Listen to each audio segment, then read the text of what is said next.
الحمد لله وكفى وسلام على عباده الذين اصطفى أما بعد فأعوذ بالله من الشيطان الرجيم بسم الله الرحمن الرحيم يا أيها الذين آمنوا أطيعوا الله وأطيعوا الرسول وأولي الأمر منكم فإن تنازعتم في شيء فردوه إلى الله والرسول إن كنتم مؤمنين قال النبي صلى الله عليه وسلم أوصيكم بتقوى الله والسمع والطاعة وإن كان عبدا حبشيا فإنه من يعش منكم فسيرى اختلافا كثيرا فعليكم بسنتي وسنة الخلفاء الراشدين المهديين تمسكوا بها وعزوا عليها بالنواجذ وإياكم ومحدثات الأمور فإن كل محدثة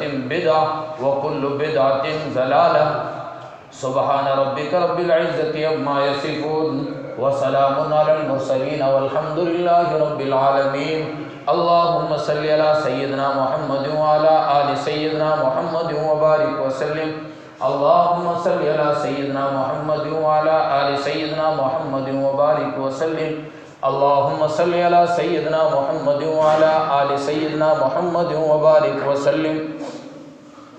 محترم بزرگوں اور دوستوں، میں نے قرآن مقدس کی ایک آیت مبارکہ پڑھی ہے اور ایک حدیث مبارکہ پڑھی ہے.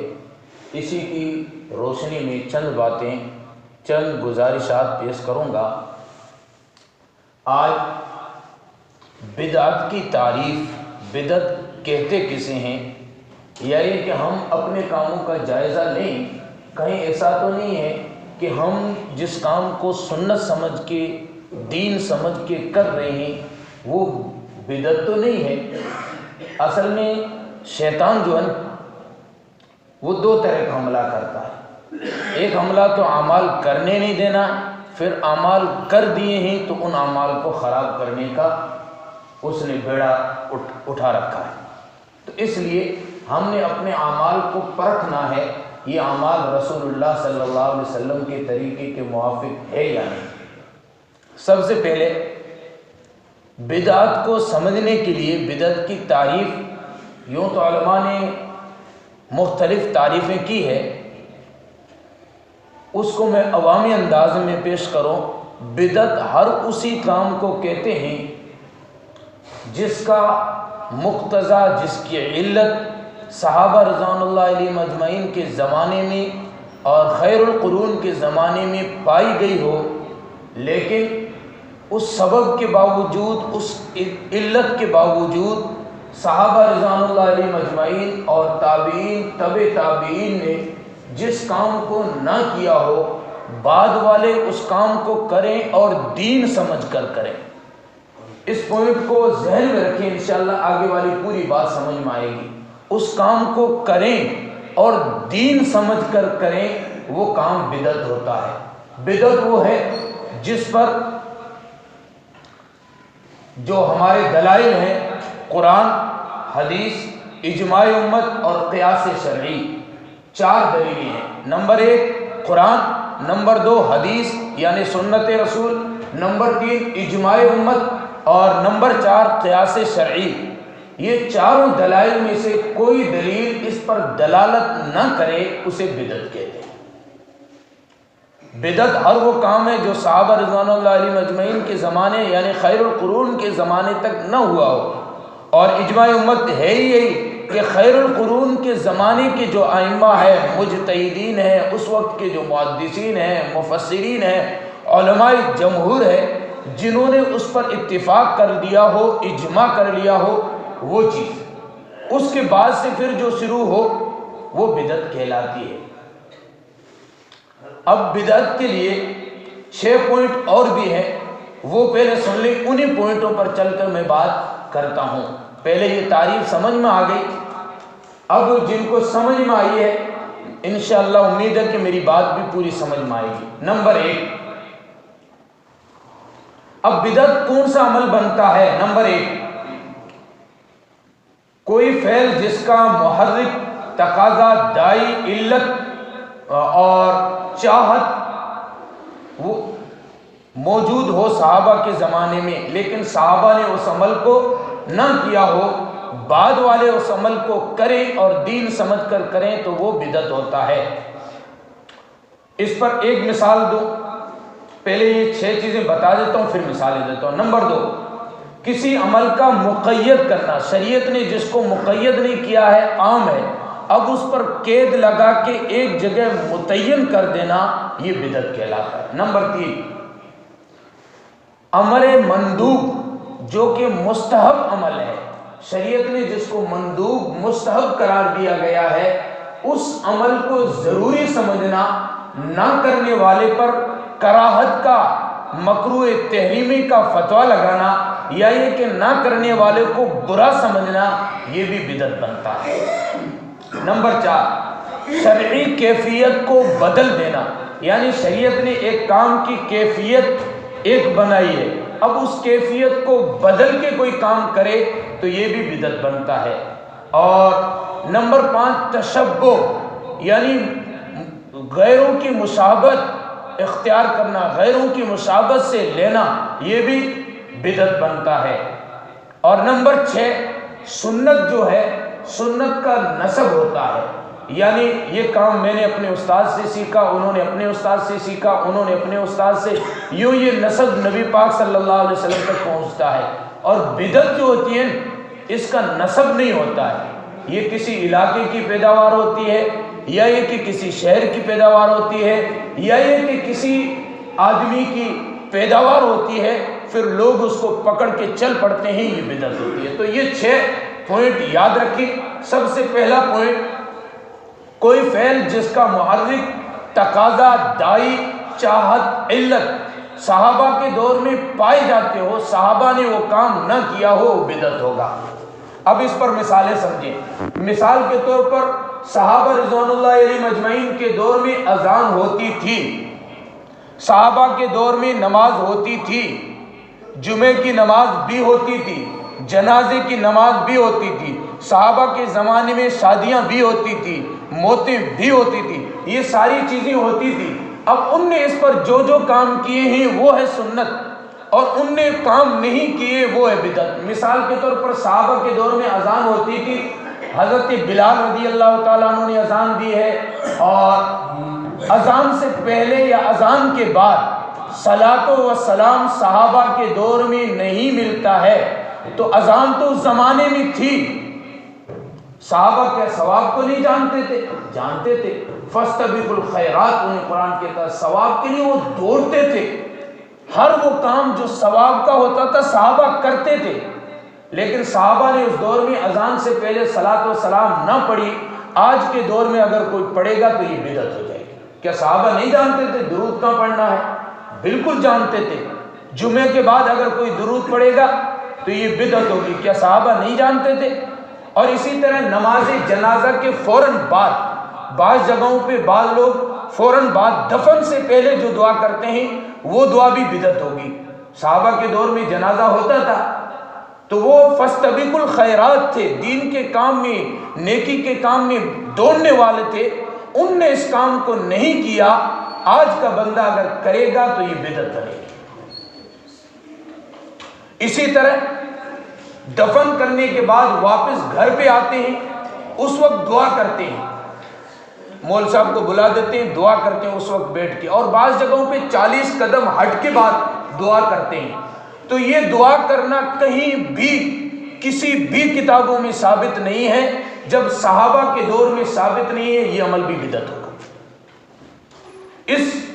کیونکہ صحابہ کے دور میں جنازے بھی ہوتے تھے، اور صحابہ کے دور میں موت ہونے کے بعد 3 دن جو تعزیت کے لیے بیٹھے جاتے وہاں بیٹھتے بھی تھے، لیکن صحابہ جب دفن کر کے واپس آتے دعا نہیں کرتے تھے، کسی بھی کتاب میں نہیں ہے۔ تو اس کا مطلب یہ ہے کہ وہاں پہ دعا کرنا بدعت ہے، ثابت ہے۔ اس کی مثال سمجھیں، جب بھی آپ نے کسی بدعت کو پہچاننا ہو، اس کے لیے آپ ایسا کریں، جو اس کے قائل ہے، بعض حضرات جو کہتے ہیں ان سے جا کے آپ پوچھیں، بھائی جنازے کی نماز میں درود شریف پڑھنا چاہیے؟ وہ آپ کو فتوے کی کتاب قدوری بتائے گا، کنز بتائے گا، ہدایہ بتائے گا، تعبی شریف بتائے گا، اور اس کے علاوہ اوپر چلے جائیں فتویٰ عالمگیری وغیرہ، شامی وغیرہ، یہ ان کے حوالے دے گا۔ آپ پوچھیں اس کے بعد جو جنازے کی دعا پڑھی جاتی ہے وہ ہے، تو ان کے لیے بھی یہ سب دے گا۔ اچھا، جب بات آئی اس دعا کی تو یہاں پہ اب فقہا کی تشریح نہیں، سیدھا قرآن سے جا کے دلیل لے گا کہ قرآن میں کہا ہے کہ وَإِذَا سَأَلَكَ عِبَادِي أَنِّي فَإِنِّي قَرِيبٌ أُجِيبُ دَعْوَةَ الدَّاعِ، اللہ سے مانگو، اللہ تمہاری دعاؤں کو قبول کرتا ہے، اس لیے ہم اللہ سے مانگیں۔ تو اس آیت کے مفہوم کو ہم سے زیادہ فقہا نے سمجھا ہے، ہم سے زیادہ صحابہ نے سمجھا ہے۔ فَاسْتَبِقُوا الْخَيْرَاتِ تھے، جب انہوں نے نہیں مانگا، انہوں نے اس دعا کو نہیں کیا، تو بعد والے کیا زیادہ سمجھدار ہو گئے صحابہ سے، یا یہ کہ صحابہ سے زیادہ نیکیوں کے حریص بن گئے؟ تو اس لیے یہ چیز بدعت ہوگی۔ تو یہ پہلی چیز، پہلا پوائنٹ سمجھے۔ اب اس پر ہم ہر چیز کو چیک کر سکتے ہیں کہ یہ کام بدعت ہے یا سنت ہے۔ اچھا، دوسرا پوائنٹ، کسی عمل کو مقید کرنا، جیسے اب اس پر مثالیں سمجھے۔ اللہ رب العزت نے فرمایا ان اللہ وملائکتہ یصلون علی النبی یا ایھا الذین آمنوا صلوا علیہ وسلموا تسلیما۔ اللہ بھی، فرشتے بھی نبی پاک صلی اللہ علیہ وسلم پر درود و سلام کا نذرانہ پیش کرتے ہیں۔ ایمان والو تم بھی درود پڑھو۔ اب یہ عام ہے، یہ مطلقاً بات ہے۔ اب کوئی اس کو مقید کر کے کہے کہ یہ فلاں گستاخ رسول ہے، درود نہیں پڑھتا، پوچھا کب نہیں پڑھتا، کہا نماز کے بعد ہم جو کھڑے ہو کے صلاۃ و سلام پڑھتے ہیں وہ نہیں پڑھتا، یہ گستاخ ہے۔ تو یہ اس کا عمل خود کا بدعت ہے، کیونکہ اللہ نے کہا درود پڑھو۔ اب وقت متعین اللہ نے نہیں کیا، درود پڑھو، سوتے ہوئے بھی پڑھا جا سکتا تھا، بیٹھے ہوئے بھی پڑھا جا سکتا تھا، چلتے ہوئے بھی پڑھا جا سکتا تھا، ہر وقت پڑھا جا سکتا تھا، لیکن اب اس کو مقید کر لیا، جمعرات کو صلاۃ و سلام ہوگا، سب کھڑے ہو جائیں گے، دما دم حضور ہے موجود، حالانکہ نہ حضور ہوتے ہیں، بس حلوہ آ جاتا ہے اور حلوے کو دیکھ کے صلاۃ و سلام۔ تو یہ جو عمل جس کو مقید کیا ہے، شریعت نے اس کو مقید نہیں کیا تھا، یہ بدعت بن گیا۔ درود و سلام سے کسی کو انکار نہیں ہے، لیکن درود و سلام کی جگہ کو شریعت نے مقید نہیں کیا تھا، مقید کر لیا، یہ بدعت ہو گیا۔ دوسری مثال اس پر سمجھے، ایصال ثواب۔ قرآن مقدس میں اس پر کئی دلائل موجود ہیں۔ میرا میں نے شاید اس پر ایک بیان کیا، ایصال ثواب کے دلائل پر میں نے یہاں بیان کیا۔ اس میں نے دلائل دیے تھے کہ ایصال ثواب یعنی عمل خود کرے دوسروں کو پہنچا، اس پر بہت سارے قرآن سے حدیث سے دلائل موجود ہے۔ اب یہ مطلق کام، اس کو شریعت نے مقید نہیں کیا، یعنی اس پر قید نہیں لگائی، تو اب اس کو مقید کر کے کرنا یہ بدعت بن جائے گا۔ اب اس پر مثال سمجھے، پہلے بات کو سمجھے پھر مثال سمجھے، اللہ کرے کہ میں آپ کو سمجھا پاؤں۔ نمبر 1، ہمارے یہاں ہم جو دوسرے دن جو چنے پڑھتے ہیں اور اس کے لیے ہم اعلان جو کرتے ہیں، یہ بدعت بن جائے گا۔ وجہ اس کی، شریعت نے ایصال ثواب کے لیے کہا تھا لیکن اس کو مقید نہیں کیا، مرنے کے دوسرے دن بعد اعلان کیا جائے گا، پھر چنے پڑے جائیں گے اور سب کو اکٹھا کر کے پڑھایا جائے گا۔ یہ اجتماعی عمل بھی نہیں تھا اور یہ مقید عمل بھی نہیں تھا۔ اب ہم اس کو مقید کر کے کرتے ہیں، اس وجہ سے یہ بدعت ہو گئی۔ کیا ہم سے زیادہ صحابہ نہیں جانتے تھے؟ وہ جو ایصال ثواب کرتے تھے اس کا طریقہ یہ تھا، بھائی آپ گھر پہ بیٹھے، آپ نے کچھ پڑھ لیا، لا الہ الا اللہ پڑھ لیا، فضائل اعمال میں لکھا ہے کہ 1,25,000 مرتبہ یعنی 1.25 لاکھ مرتبہ لا الہ الا اللہ پڑھا جاتا ہے، اللہ مردے کی بخشش کر لیتے ہیں۔ اب یہ کہ یہ مقید نہیں ہے بلکہ مطلق بات ہے، گھر والے اس کا بیٹا بھی کر سکتا ہے، اس کی بہویں بھی کر سکتی ہے، بیٹیاں بھی کر سکتی ہے، گھر میں جو بیٹے ہیں وہ کر سکتے ہیں، اس طرح کرنا چاہیے تھا۔ اب اس کو ہم مقید کر کے مسجد میں لائے، اجتماعی شکل میں لائے، اب یہ جو تھا ایصال ثواب یہ بدعت بن گیا، اس وجہ سے کہ شریعت نے جس کو مقید اور اجتماعیت کے ساتھ نہیں کیا تھا، شریعت نے جس کو مطلق رکھا تھا اور اس کو ہم یہاں لیا ہے۔ اس وجہ سے یہ عمل غلط ہو. اللہ کرے کہ میں سمجھ پاؤں. یہ جو باتیں ہیں علماء کو تخصص فی المناظرہ میں سمجھائی جاتی ہے، میں آسان زبان میں استعمال کر رہا ہوں. اللہ کرے کہ میری یہ باتیں آپ کو سمجھ میں آ جائیں. تو اس کام کو جس کو ہم نے مقید کر دیا، اجتماعیت کے ساتھ کیا، یہ غلط ہو گیا. سمجھ میں آئے؟ اچھا، نمبر 3 عمر مندوب. امر مندوب جس کو شریعت نے مستحب کہا ہو، لوگ اس کو ضروری سمجھیں، اس کو چھوڑ دیں. اب ایک بات دل کھول کے آپ بات سنیں. آج میں آپ شاید سوچیں گے کہ ہم نے پہلے کبھی نہیں سنی. میں قدوری، کنز ہدایہ، فتویٰ شامی اور اسی طرح عالمگیری، شرح وقایہ، ان ساری کتابوں میں لکھا ہے کہ جب تکبیر شروع ہوتی تھی، نبی پاک صلی اللہ علیہ وسلم صحابہ رضوان اللہ علیہ اجمعین حی علی الصلاۃ تک پہنچتے تھے. لیکن آج ہم جیسے تکبیر شروع ہوتی فوراً کیوں کھڑے ہو جاتے ہیں؟ اس کی وجہ یہ عمل ایک مندوب تھا. ہمارے جو بریلوی حضرات ہیں اس نے اس کو ضروری کیا. جو پہلے کھڑا ہو جائے امام صاحب بٹھا دیتے ہوئے بیٹھ جائے، اس طرح کر کے اس کو بٹھا دیتے ہیں. اب اس کو انہوں نے اپنی مسلکی پہچان بنا لی، انہوں نے اس کو ضروری قرار دیا. جو پہلے کھڑا ہوتا ہے اس کو کہتے ہیں یہ گستاخ ہے، یہ سنت کا مخالف ہے. اب یہ عمل تو تھا مندوب، مستحب تھا، اس کو بریلوی حضرات نے ضروری قرار دیا. اور باقاعدہ رسائل کے اندر لکھا ہے کہ جو پہلے کھڑے ہو وہ مکروہ تحریمی ہے پہلے کھڑا ہونا. تو اس کو واجب کے درجے میں، یعنی واجب عمل کو چھوڑا جائے جب مکروہ تحریمی ہوتا ہے، اس کو واجب کے درجے میں لے گئے جو کہ مستحب تھا، مندوب تھا. اس وجہ سے علماء احناف فرماتے جس عمل کو مندوب ہو لوگ اس کو ضروری سمجھنے لگ جائیں تو علماء محتاطین اور اہل سنت والجماعت والے اس عمل کو چھوڑ دیں. اس وجہ سے ہمارے بزرگوں نے اس عمل کو چھوڑا. کس وجہ سے؟ کہ یہاں پہ اب بدعت کا شبہ ہو گیا، لوگ اس عمل کو ضروری سمجھنے لگ گئے. اس وجہ سے ہمارے اکابرین نے، ہمارے بڑوں نے اس عمل کو چھوڑ دیا.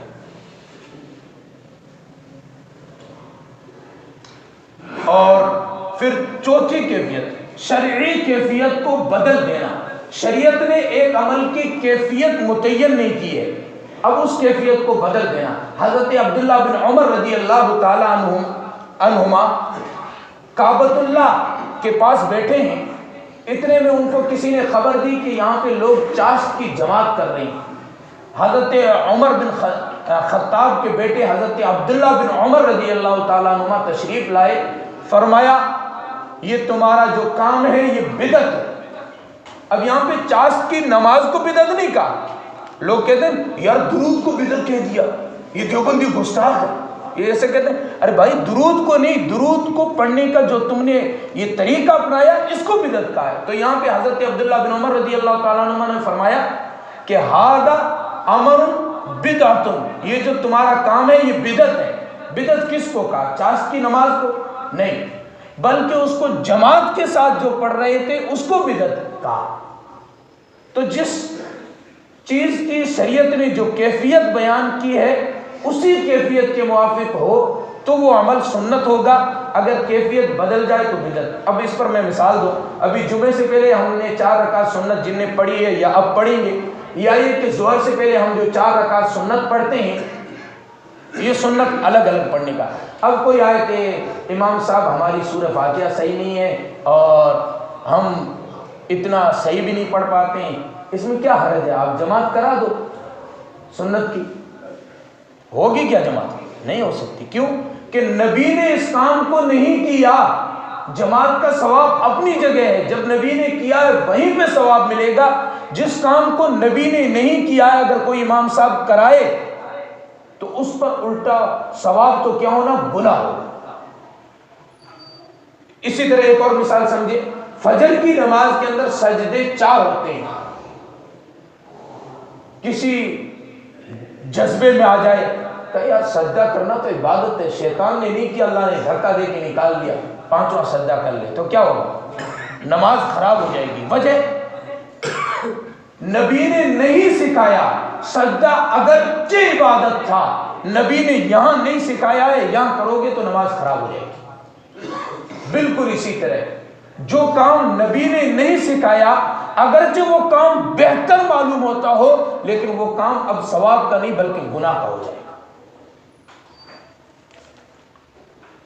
اور اسی طرح بدعت جو ہے یہ تشبہ، لوگوں کی مشابہت. ہمارے یہاں بہت ساری چیزیں ہیں، جیسے قبرستان جاتے ہوئے میت کو اٹھاتے ہوئے جو لوگ جو لا الہ الا اللہ پڑھتے ہیں، یہ کہاں سے آیا پتہ ہے؟ اصل میں جاتے ہو آپ درود بھی پڑھ سکتے ہیں دھیرے زبان میں، یاسین بھی پڑھ سکتے ہیں، قرآن کی تلاوت بھی پڑھ سکتے ہیں. لا الہ الا اللہ کو ایک کو مقید کرنا، جیسے بہت سارے جگہوں پہ جیسے اٹھانے لگتے ہیں اشہد ان لا الہ الا اللہ واشہد ان محمد رسول اللہ، یہ کہاں سے آئے؟ اصل میں کیا، پہلے ہندوستان میں جس طرح آج ہم اکٹھے رہتے ہیں ایسے اکٹھے رہتے تھے، پہلے زمانے میں یہ پتہ نہیں چل پاتا تھا بھائی یہ کس کا جنازہ ہے، تو وہ اپنے نعرے لگاتے تھے اور ہم لا الہ الا اللہ، کیونکہ یہ اس وقت کی ضرورت تھی، اب ضرورت نہیں. اب تو پہچان میں آ جاتا ہے، ٹوپیاں پہنی ہوئی سب کی پہچان میں آ جاتا ہے جنازہ ہے، تو اس وجہ سے وہاں پہ زور سے جو کلمہ پڑھا جاتا ہے وہ بھی بدعت ہے. زور سے نہیں پڑھنا چاہیے بھائی، آپ کچھ بھی پڑھیں آج سے. لوگوں نے جو کیا ہوا جیسے کندھا دینے لگتے ہیں اشہد ان لا الہ الا اللہ، تو اس طرح یہ جو زور سے پڑھتے ہیں یہ نہ صحابہ سے ثابت ہے، نہ تابعین سے، نہ ائمہ مجتہدین سے، کسی بھی سے ثابت نہیں. یہ تشبہ سے چلا ہے، مشابہت سے چلا ہے. اور اسی طرح سنت جو ہے اس کا نسب ہوتا ہے، بدعت کا کوئی نسب نہیں ہوتا. بس 2 منٹ زیادہ ہو رہے ہیں، میں تو سوچ رہا تھا آگے والی 5 باتیں سمجھا تھا، اب ٹائم نہیں ہے، اگلے ہفتے انشاءاللہ. سنت کا جو ہے نسب ہوتا ہے، جیسے حدثنا الحمیدی قال حدثنا یحییٰ بن سعید الانصاری قال اخبرنی محمد بن ابراہیم التیمی ان علقمۃ بن الوقاص اللیثی ان عمر بن الخطاب رضی اللہ تعالی عنہ یقول علی المنبر یقول رسول اللہ صلی اللہ علیہ وسلم انما الاعمال بالنیات. اسی طرح حدیث یا سنت بیان کرتے ہیں، اسی طرح سند چلتی ہے کہ فلاں نے فلاں سے سنا، فلاں نے فلاں سے سنا، فلاں نے فلاں سے سنا، اسی طرح چلتی ہے. جیسے مسواک کرنا ہم نے اپنے بڑوں سے سیکھا، بڑوں نے اپنے استادوں سے سیکھا، انہوں نے اپنے استادوں سے، انہوں نے ترمذی سے پڑھا، انہوں نے ابن ماجہ سے پڑھا، انہوں نے آگے نقل کیا اپنے استادوں سے، انہوں نے رسول اللہ صلی اللہ علیہ وسلم سے نقل کیا. تو سنت کا جو ہے نسب ہوتا ہے، بدعت کا کوئی نسب نہیں ہوتا. جس طرح لوگ کہتے تھے کہ پہلے زمانے نبی کے زمانے میں کہتے ہیں ہمارے بزرگ کرتے آئے، اسی طرح بدعت پر بھی یہ کہتے ہیں بڑے لوگ کرتے ہوئے آئے. بدعت پر اور کوئی دلیل نہیں ہوتی. اس لیے یہ چند چیزیں میں نے جو گنائی ہیں ان سے ہم بچیں. انشاءاللہ آگے کی جو تعریف ہے، آگے کی جو باتیں اگلے ہفتے. یہ رجب المرجب کا مہینہ شروع ہو چکا ہے. اللہ کے محبوب صلی اللہ علیہ وسلم